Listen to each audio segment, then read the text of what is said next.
दोस्तों, आज जो मैं कहानी लेकर आया हूँ उस कहानी का नाम है टक्कर। दोस्तों, इस कहानी को अच्छी तरह समझने के लिए मेरे YouTube चैनल में जाके आप इसका पिछला भाग टक्कर देख सकते हैं, तभी आपको ये कहानी अच्छी तरह समझ में आएगी। अब कहानी शुरू करते हैं। दोस्तों, बिना कोई पल गवाए वापस आया। योद्धा के सामने छिन्न भिन्न होकर रह जाएंगी आपकी शक्ति। अब दो शक्तिशाली एक दूसरे की शक्ति तौलने में लगे हुए थे। कोई भी हार मानता नजर नहीं आ रहा था। इस शक्ति परीक्षण का परिणाम जल्द ही सामने आने वाला था कि तभी योद्धा के जिस्म में आ धसे कई डॉट्स। खच खच। जिसमें भरी बेहोशी की दवा ने तुरंत योद्धा को लहराकर जमीन पर गिरने के लिए मजबूर कर दिया। प्रियंका, तुम? हाँ परमाणु शक्ति में इस शैतान से जीत पाना तुम्हारे लिए एकदम असंभव था। इससे तो ऐसे ही निपटा जा सकता था, हाथियों और गैंडों की तरह बेहोश करके। खैर, तुमने जो किया ठीक किया। अब पुलिस वालों की मदद से इसे उठाने का इंतजाम करना होगा। ओके। कई पुलिसकर्मियों के साथ प्रियंका और परमाणु योद्धा को उठाने बढ़े। ठीक तभी चमकने लगी दो आंखें। अचानक योद्धा की तरफ बढ़ते सभी के कदम ठिठक गए। अरे ये क्या? ये तो एकाएक खड़ा हो गया। ना सिर्फ खड़ा हो गया बल्कि नाचने भी लगा। और वो देखो, वह नाचते नाचते बनमानुष बन गया। और अब बन गया ड्रैगन, आग फेंकने वाला भयंकर ड्रैगन। भागो, बचो इसकी आग से। कमाल है, परमाणु और प्रियंका अभी उसे मार रहे थे और अभी उससे डरकर पीछे हट रहे हैं। एक अच्छा खासा आदमी उन्हें आग फेंकने वाला ड्रैगन कैसे नजर आ रहा है। प्रियंका, पीछे हटो वरना इस आग से हम भी जल जाएंगे। अचानक परमाणु और प्रियंका की फटी फटी आंखों को दिखा एक और अजूबा। अरे, आग उगलता ड्रैगन धीरे धीरे गायब हो गया। ड्रैगन के पूरी तरह गायब होने के साथ ही सभी को एक तेज झटका लगा। ओह, ये क्या हुआ मुझे? मैं खड़े खड़े सो तो नहीं गया था? अचानक आ गई नींद में बड़ा भयानक सपना देखा मैंने। अरे योद्धा कहाँ गया? अभी तो यहीं बेहोश पड़ा था। परमाणु, यह एकाएक क्या हुआ? परमाणु, बुद्धि पलट। मतलब यह प्रियंका की अभी कुछ क्षणों पहले हमारी आंखों ने देखा वह वास्तविक नहीं बल्कि बुद्धि पलट का फैलाया जाल था जो उसने योद्धा को किडनैप करने के लिए फैलाया था। तुमने ठीक कहा परमाणु, हमने एक लड़के को बेहोश योद्धा को कार में डालकर यहाँ से ले जाते देखा था। हमें यह तो नहीं पता कि उसने ऐसा कैसे किया, लेकिन यह हमने अपनी आंखों से देखा था। योद्धा और उसका हथियार हवा में तैरते हुए उसकी कार में समा गए थे। यह हथियार उठाने में मुझे अपनी समस्त मानसिक शक्तियों का प्रयोग करना पड़ रहा है। हाँ, यही बुद्धि पलटी होगा। वह योद्धा को क्यों ले गया ये तो मेरे दिमाग में आ रहा है, लेकिन वह उसे कहाँ ले गया यह ढूंढना है। किसी अनजान जगह पर। ओह, एक झटके से उठ खड़ा हुआ योद्धा। हम कहाँ हैं और हमें यहाँ कौन लेकर आया? हम किस शत्रु के बंदी तो नहीं, तुम किसी शत्रु के यहाँ नहीं बल्कि नन्हे दोस्त के यहाँ हो योद्धा। मैं तुम्हें उस समय तुम्हारे शत्रुओं से बचा कर लाया जब उन्होंने तुम्हें बेहोश कर दिया था। अगर मैं तुम्हें वहाँ से बचा कर नहीं लाता तो अब तक तो शायद तुम्हें समाप्त कर चुके होते। हाँ, आप वास्तव में मित्र हो, परंतु इतने छोटे होते हुए भी आप हमें उनसे कैसे और क्यों बचा कर ले आए? मैं तुम्हें उनसे कैसे बचा कर लाया यह छोड़ो, यह सुनो कि मैंने तुम्हें क्यों बचाया है। देखो इस फोटो को। असंख्य सुरक्षा गार्डों में घिरा यह भवन रक्षा मंत्रालय की प्रयोगशाला है। आधुनिक तकनीक से बनी ये प्रयोगशाला किसी अमेर किले के समान है। इस भवन में मेरी बहन कैद है। आपकी बहन? आंसू भरा है बुद्धि पलट की आंखों में। हाँ योद्धा, हाँ, मेरी मासूम बहन। उन दुष्टों ने उस नन्ही सी जान का अपहरण करके उसे वहाँ कैद कर दिया। मेरे पिताजी ने उसे बचाना चाहा तो जानते हो उन दुष्टों ने उनके साथ क्या हाल किया। यह मौत से बदतर जिंदगी दी है उन्होंने पिताजी को। हाँ योद्धा, इस बच्चे ने हमें बचाने का बहुत प्रयत्न किया, लेकिन ये बेचारा मासूम उन सैकड़ों दरिंदों से कैसे लड़ पाता। आज तुम्हारे रूप में इसे एक आशा की किरण दिखाई दी है। इसे निराश मत करना। मैं तुम्हारे पैर पकड़ता हूँ योद्धा, इसे और मुझे निराश मत करना। योद्धा के कदमों में गिर गया वह।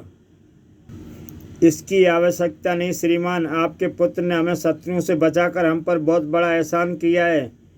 इसके बदले आपने तो मात्र हमसे मदद मांगी है। अगर प्राण भी मांगे होते तो हम तुम्हें उन्हें हंसते हंसते दे देते। आप चिंता न करें मित्र, हम आपको वचन देते हैं कि शत्रुओं की कैद से हम आपकी बहन को छुड़ाकर अवश्य लाएंगे। जिस प्रयोगशाला में आपकी बहन बंदी है वह कितना ही अमीर सही, लेकिन हमसे टकरा कर चूर चूर हो जाएगा। सिंह की भांति दहाड़ता हुआ योद्धा वहाँ से बाहर निकल गया, इस बात से बेखबर कि वह एक मुसीबत को अपने साथ लिए जा रहा था। उसके जाने के कुछ देर बाद ही, जवाब नहीं तेरा ब्रेनू, सचमुच जवाब नहीं। इतने शक्तिशाली योद्धा को तूने सिर्फ इतने छोटे से दिमाग से जीत लिया। सब आपके प्रताप का फल है खूंखार चाचा। अचानक खूंखार भरती चली गई खूंखार के स्वर में। इसी तरह, ठीक इसी तरह दिन तू परमाणु के दिमाग पर भी विजय करके उससे भयानक मौत मारेगा। उस दिन तेरे खूंखार चाचा के सीने में ठंडक पड़ेगी। उसकी वजह से ही मेरी यह दुर्गति हुई है। देखने लगी थी लड़के की आंखें। जब वह समय आएगा तो देखना चाचा, योद्धा के हाथों परमाणु कैसे तड़प तड़प कर मरता है। परमाणु को कुत्ते की मौत मारने के लिए अब उसे अपने दिमाग के जाल में फंसाने की कोई ज़रूरत नहीं चाचा। योद्धा के रूप में उसकी मौत का इंतजाम तो मैंने कर ही दिया है। ऑपरेशन बम का मुख्य संरक्षक होने के नाते वह योद्धा को रोकने जरूर पहुंचेगा। अचानक खूंखार को कुछ याद आया। एक बात तो बता ब्रेनू, योद्धा के चेहरे के आसपास काली किरणों का घेरा सा है, क्या है वो? पूरी तरह तो मैं उसके बारे में मालूम नहीं कर पाया, लेकिन इतना ज़रूर है कि कोई शक्ति उस काली किरणों के रूप में योद्धा के मस्तिष्क पर हावी है, जो उसे सोचने समझने का मौका नहीं देना चाहती। अगर ऐसा है तो तू उस पर हावी होने में कैसे सफल हो गया? अपनी विलक्षण शक्तियों से आप यूँ समझिए कि मेरी मानसिक शक्ति और उन काली किरणों के रूप में मौजूद उस रहस्यमय शक्ति के बीच घमासान मानसिक युद्ध हुआ था, जिसमें उसे बेहोश करके और फिर योद्धा के मस्तिष्क पर कब्जा करके मैं सफल हो गया। अब वह शक्ति योद्धा के इर्द गिर्द बेहोशी के रूप में मौजूद है, और जब तक उसे होश आएगा तब तक योद्धा हमारा काम कर चुका होगा, और उसके बाद तो आप जानते ही हैं कि पूरा होगा मेरा फर्ज और आपका हर सपना। वाह मेरे बच्चे वाह, बड़ों को घनचक्कर बना दिया है तेरे इस नन्हे दिमाग ने। अपने इस बच्चे से यह प्यार बाद में कर लेना खूंखार चाचा। फिलहाल तुम्हें अकेला छोड़ दीजिए ताकि मैं अपने मस्तिष्क को रक्षा मंत्रालय की लैब में केंद्रित करके योद्धा से मानसिक संपर्क स्थापित बना सकूं। उधर योद्धा लैब तक जा पहुंचा था। भाग जाओ शत्रुओं, भाग जाओ, आप हमारा कुछ नहीं बिगाड़ सकते, भाग जाओ। क्यों विकलांग होना चाहते हो? ढकमागन से निकले तीरों के कहर धाता चला गया। योद्धा अपनी हर बाधाओं को पार करता चला जा रहा था, लेकिन बढ़ने वाले फिर भी आगे बढ़ रहे थे। आपको एक एक करके रोकने में हमारा काफ़ी समय व्यर्थ हो चला, इसलिए अब हम आपको एक साथ रोकने का स्थायी प्रबंध करते हैं। कुछ ही पलों बाद देखने वालों के दिखा हुआ हैरतअंगेज नज़ारा। हमने अपने आप के बीच वाले रास्ते पर बारूद से भरे तीर बिछा दिए हैं। रास्ते पर तिल रखने की जगह नहीं है, इसलिए इस रास्ते को पार करने आप जो भी हम तक पहुंचना चाहे पहुंच सकता है, लेकिन ध्यान रहे जिसका भी पांव बारूद भरे तीरों से जरा भी छू गया उनके शरीर के चित्थड़े उड़ जाएंगे। सभी को शक्ति की हालत में छोड़कर योद्धा आगे बढ़ गया। महाबली महाबलशाली देव शक्ति धारक क्रोधी योद्धा से टकराने चले थे। योद्धा जा पहुंचा मजबूती से बंद कंप्यूटर साइड दरवाजे के सामने। प्रयोगशाला के अंदर पहुंचने का यह एकमात्र लोद्वार हमें आपकी सौगंध और अपना वचन पूरा करने से हरगिज नहीं रोक पाएगा। अपने ढकमागन से इस लोहद्वार का सीना फाड़ डालेंगे हम। फिर तो यूं ही रास्ते में आई हर अड़चन को अपने क्रोध और ढकमागन के कहर का निशाना बनाता हुआ योद्धा अपनी मंजिल के एकदम करीब जा पहुंचा। उस सामने वाले कक्ष में वह लड़की शत्रु का हर चक्रव्यूह को तोड़कर जिसे मुक्त कराने हम आए हैं।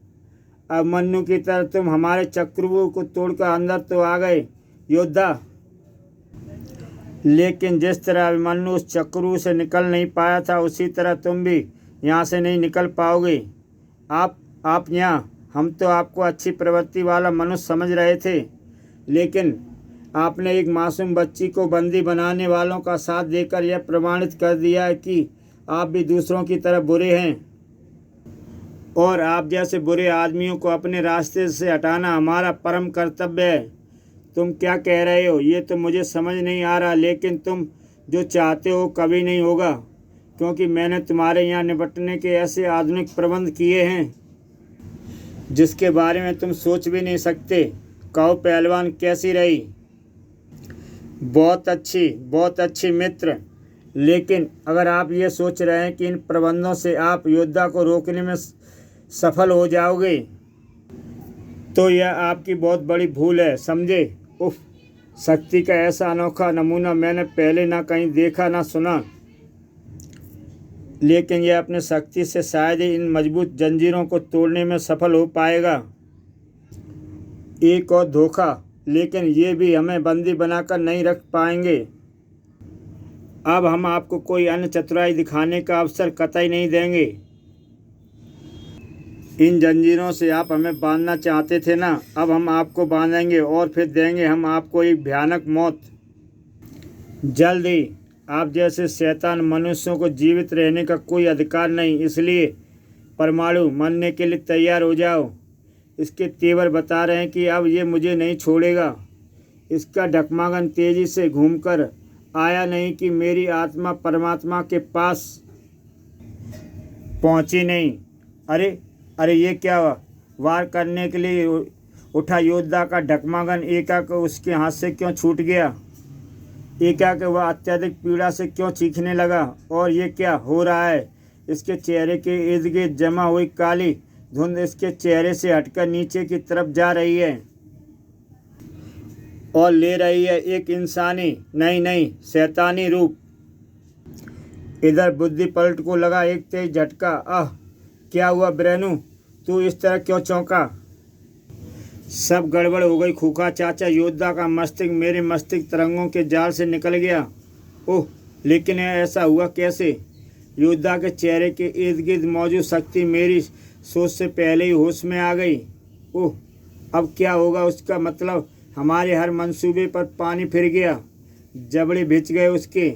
नहीं खूखा चाचा नहीं, सफलता के इतने नज़दीक पहुंचकर हार नहीं मानेगा आपका बच्चा। हमारा हर मंसूबा पूरा होगा हर हाल में। लड़के की आंखों में शोले दहक रहे थे, जबकि यहाँ हम कहाँ हैं और आप कौन हैं?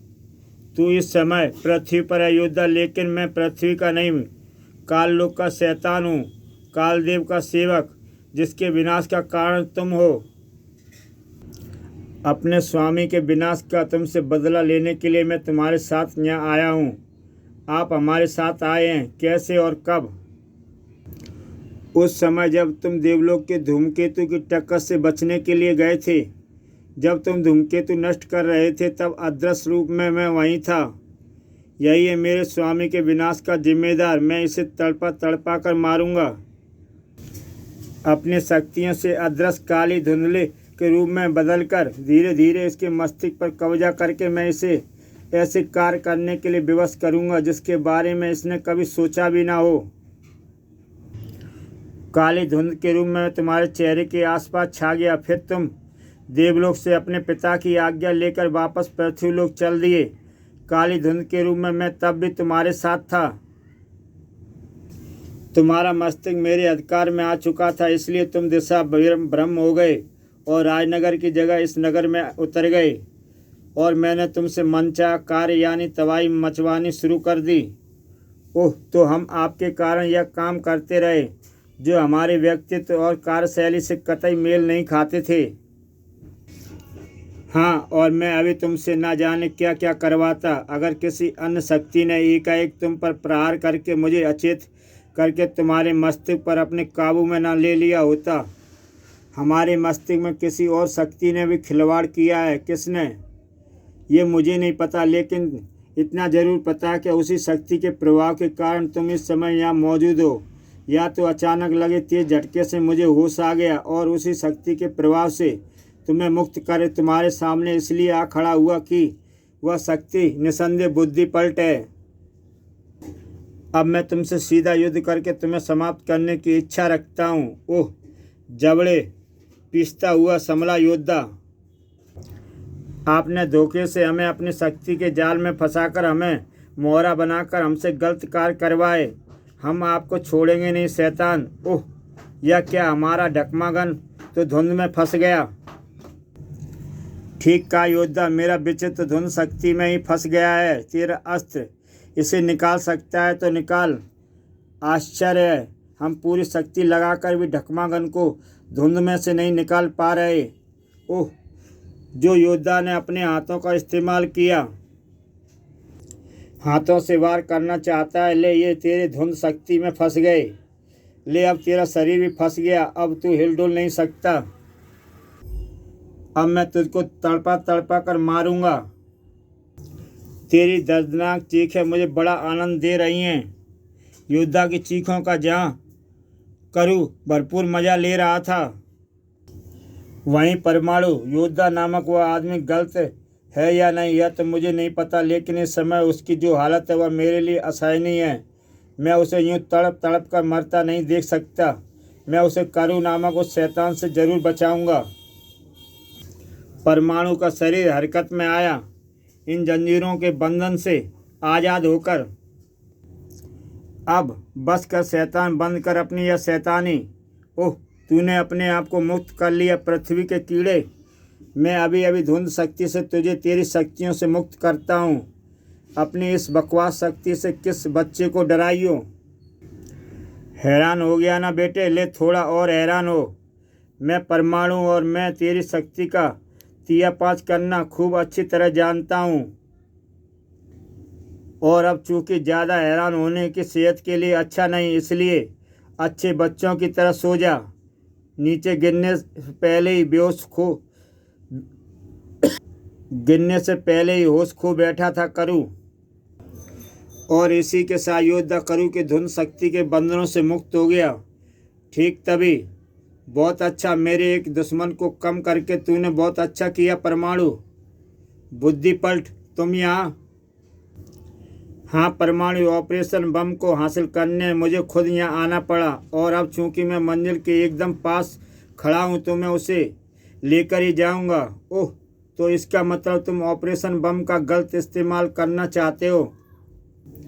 तुमने ठीक पहचाना परमाणु, उसके बल पर मैं सारी दुनिया को अपने खूंखार चाचा के कदमों में झुका देने का और उन्हें दुनिया भर की दौलत से लाद देने का सपना देख रहा हूँ। लेकिन चूंकि तुम मेरी राह के सबसे बड़े रोड़े हो, इसलिए मैं सबसे पहले तुम्हें ही अपने रास्ते से हटा। ठहरिए ठहरिए नन्हे दोस्त, आपके शब्दों से षड्यंत्र और मक्कारी की बू आ रही है, जबकि आपने तो कहा था कि आपकी बहन कैद में है। किसी सातिर और घाघ चालबाज की तरह मुस्कुराया योद्धा से बोला वह। बहन से बड़ा रिश्ता है ऑपरेशन बम से मेरा, दौलत का रिश्ता। उफ, इतना बड़ा धोखा, ऐसा फरेब। हम आपको इसका भरपूर दंड देंगे नन्हे शैतान। मुझे दंड देना जरूर, लेकिन पहले अपने आप को तो संभालो। परमाणु आगे बढ़ा तो बुद्धि पलट ने उसे भी अपने मानसिक तरंगों में फंसा लिया। शैतान, तेरी तरफ से मैं असावधान नहीं हूँ परमाणु। एक बच्चे के सामने असहाय हो चुका था वंडरमैन के नाम से प्रसिद्ध वह परमाणु, जिसके पास थी आधुनिक वैज्ञानिक शक्तियों से लैस बेल्ट और क्रोधी शक्तिमान महाबली महारथी जैसे नामों से पुकारा जाने वाला वह योद्धा, जो ढकमागंज जैसे प्रलंकारी दिव्यास्त्र का स्वामी था। हा हा, बुद्धि पलट के इस घातक मानसिक वार से तुम हरगिज नहीं बच सकते। ये मानसिक तरंगें कुछ ही पलों में तुम दोनों के मस्तिष्क को किसी तरबूज की भांति फोड़ कर रख देंगी। दोनों योद्धा भयानक दर्द सहन कर रहे थे।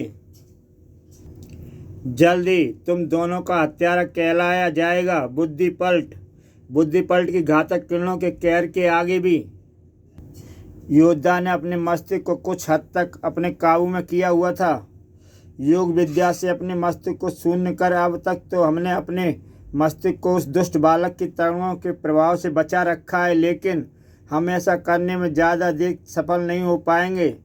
इसलिए हमें शीघ्र ही कुछ करना होगा ताकि हम स्वयं को और अपने इस मददगार को काल के क्रूर पंजों से बचा सकें।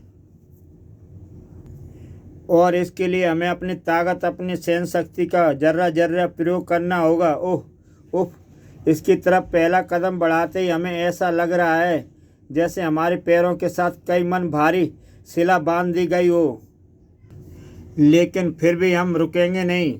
योद्धा आगे धीरे धीरे बढ़ता रहा। तिल तिल सरक कर हम उस दुष्ट बालक तक पहुंचकर ही रहेंगे। और योद्धा ने एक मुष्टि प्रहार उसके सिर पर किया। शक्तिशाली योद्धा के उस प्रहार को सहन कर भला वह बच्चा कहाँ अपने पैरों पर खड़ा रह पाता। बेहोशी की दुनिया में कूच कर गया बुद्धि पलट का होश। इसी के साथ परमाणु और योद्धा को उसकी मानसिक तरंगों से आज़ाद होना ही था। बुद्धि पलट ने तो मार ही डाला था हमें। तुमने ठीक समय पर बचा लिया दोस्त। मित्र, आप हमें मित्र कह रहे हैं? हाँ, क्योंकि तुम ही हो इस समय लायक।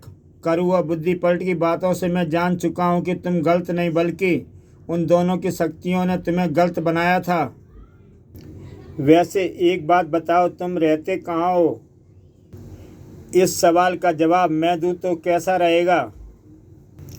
इनका नाम योद्धा, ये राजनगर में रहते हैं। राजनगर का बच्चा इन्हें अपराधियों का दुश्मन और मजलूमों का दोस्त के रूप में जानता है। राजनगर के सुपर हीरो हैं ये, ठीक उसी तरह जैसे तुम दिल्ली के। लेकिन ये बात तुम्हें कैसे पता चली? ये बात मुझे नहीं, ममता पाठक को पता चली। राजनगर स्थित उसकी वीडियो मैगजीन ब्रांच ने योद्धा के बारे में न्यूज़ सुनकर उसे फैक्स से यहाँ खबर दी। समझा। अब गिले शिकवे दूर करने का वक्त था। क्षमा करना मित्र, भूलवश हमारे से जो अपराध हो गया है उसके लिए आप और आपके नगर वाले हमें जो भी दंड देंगे उसे हम सहर्ष स्वीकार करेंगे। भूल जाओ उसे। हम जानते हैं कि वह किसी और जल्द की यह बात इस शहर के निवासी और सारा प्रशासन भी जान जाएगा कि आप अपराधी नहीं। बाकी बातें बाद में, पहले मैं इन दोनों को गिरफ्तार करवाने का इंतजाम करवा दूं, फिर जल्दी। अब हमें आज्ञा दीजिए कि हम अपने नगर लौट सकें। कोई बड़ी ही बेसब्री से वहाँ हमारी प्रतीक्षा कर रहा होगा। अपने अपने ख्यालों में डूबे मानवता के दो रक्षक अपने अपने रास्ते की तरफ चल दिए। विदा दोस्त। पता नहीं प्रोफेसर साहब बम्बई से लौटे या नहीं। देवता ने चाहा तो फिर मिलेंगे। राजनगर में स्नेहा और मैडम एक्स नामक वे दोनों देवियां ना जाने किस हाल में होंगी। इसी के साथ दोस्तों ये कहानी समाप्त होती है। इसी के साथ दोस्तों कल फिर मिलेंगे एक नई कहानी के साथ।